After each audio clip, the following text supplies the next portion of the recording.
Hi everybody and welcome back to my channel. If you're new here, my name is Alicia and I'm the owner of Alicia Be Creative. Today's video is a little bit of a different tutorial. I am testing out a few new techniques on a couple of tiles, and I thought this was a great opportunity to talk about beginner epoxy use and answer some of those frequently asked questions I get for those that are looking to get started using epoxy. So watch me work while we dive into some questions.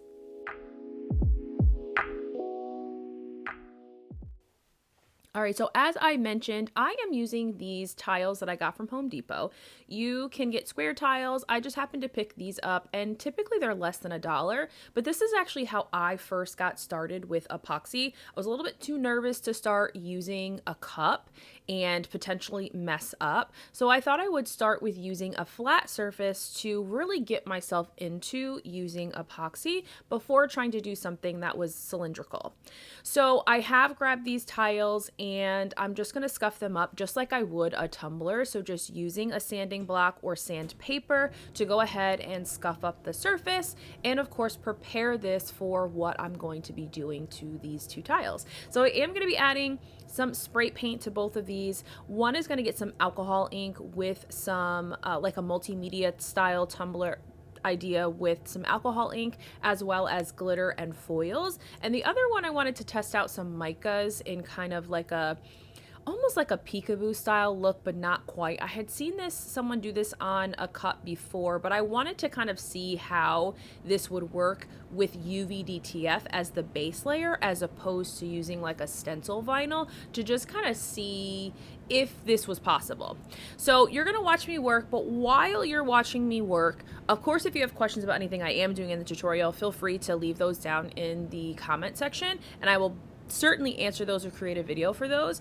But while you're watching me work, I thought this would be a great opportunity to talk about epoxy. And for anyone who's scared to start epoxy, is nervous to just get started, or has epoxy but maybe isn't quite sure about the best practices with epoxy, I'm going to answer some of those questions. So I don't anticipate I'll get through all of the questions, of course, but if you have specific ones, certainly leave those down below as well. I am working on some digitals and some video content that will be great for beginners. So if anybody's just getting started, that is something that is coming. But let's go ahead and dive into our questions. So the first question I want to start with, and something that people don't often ask, but I do think it's so important to know, and that is, what is epoxy and how does it work?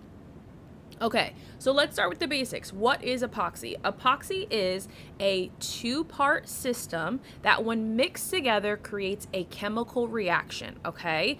So epoxy comes with a part A, which is typically the resin, and a part B, which is your hardener, okay? So when you mix those two together in equal parts, you then create a chemical reaction that is actually what cures on your tumbler. It has nothing to do with your, the air in your space. The temperature can influence how fast that tumbler ends up dry, but the air itself is not what dries that tumbler. It is that chemical reaction of part A and part B together that actually is what dries on the tumbler, okay? So people, I think, often have that misconception that they just have to wait, and while yes, you are waiting, you're actually waiting for that chemical reaction to finish, not waiting for the air in your room to circulate and dry your tumbler. All right. Question number 2 that I want to answer, which is, do I need special gloves or safety equipment? I love answering this question because when I first started making tumblers, I remember watching videos on YouTube and social media and seeing people use epoxy with no personal protective equipment at all. And for someone who is definitely like a tactile person, like I don't like sometimes the way things feel, I knew that that could never be me.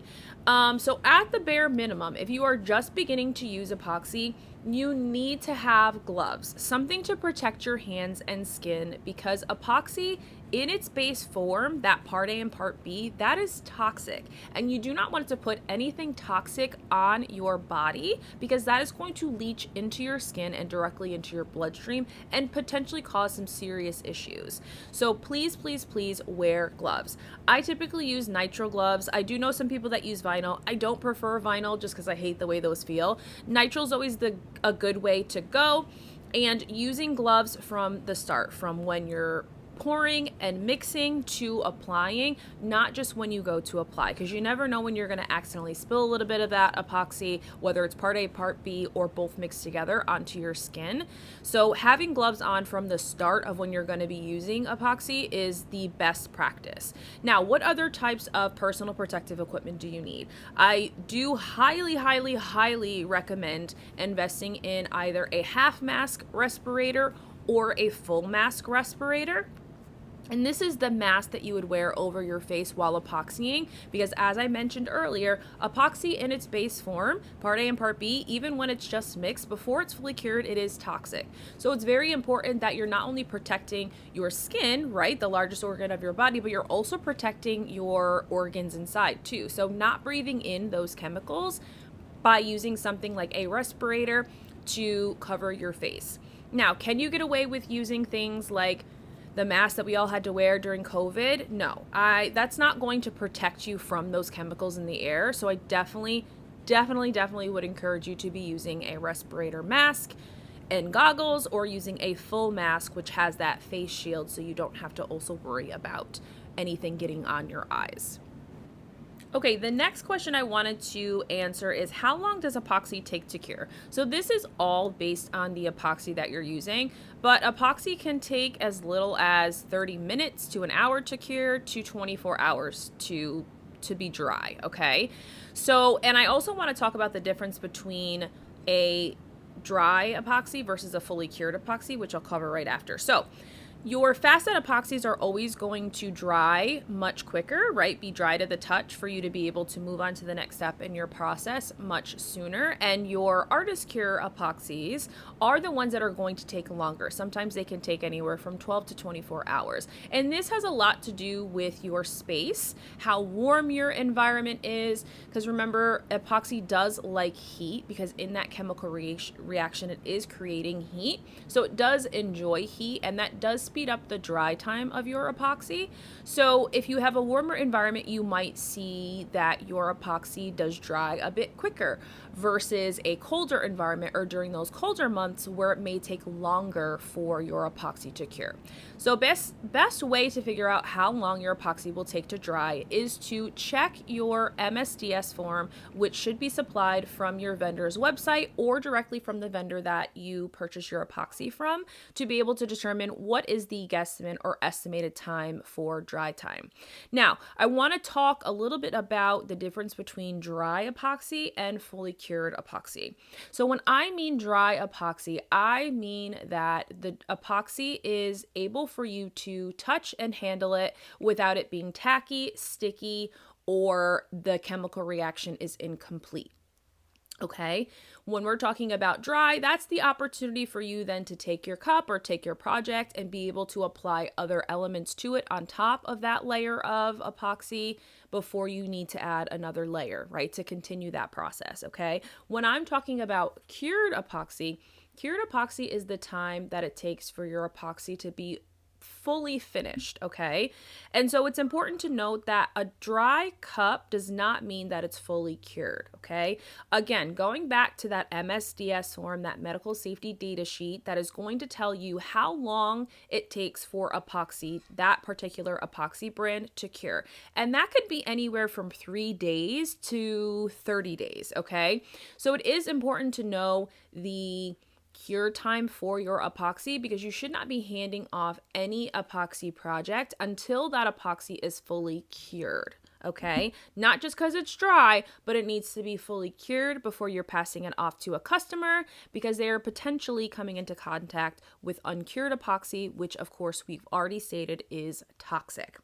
Okay, so final question that I'm going to answer here for today is, how do I prevent bubbles in my epoxy? So while nothing is perfect, the best way to prevent bubbles in your epoxy is to warm up your epoxy if you have a thicker epoxy, and to stir slowly. So while you're mixing your epoxy, stir slowly, and that will minimize the amount of bubbles that you'll see in your epoxy. And of course, a torch also helps to eliminate any of those bubbles as well. So thank you guys so much for watching. Leave any of your questions down below. Love to answer them. See you guys soon.